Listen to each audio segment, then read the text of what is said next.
C. Joseph Vijay எனும் நான்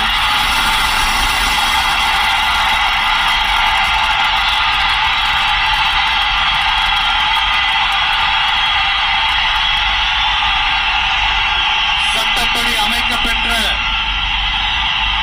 இந்திய அரசியல் அமைப்பின்பால் உண்மையான நம்பிக்கையும் மாறா பற்றும் கொண்டிருப்பேன் என்றும் இந்திய நாட்டின் ஒப்பில்லாத முழு முதல் ஆட்சியையும் ஒருமையையும் நிலைநிறுத்துவேன் என்றும் தமிழ்நாட்டு அரசின் முதலமைச்சராக உண்மையாகவும் உளச்சான்றின்படியும் என் கடமைகளை நிறைவேற்றுவேன் என்றும்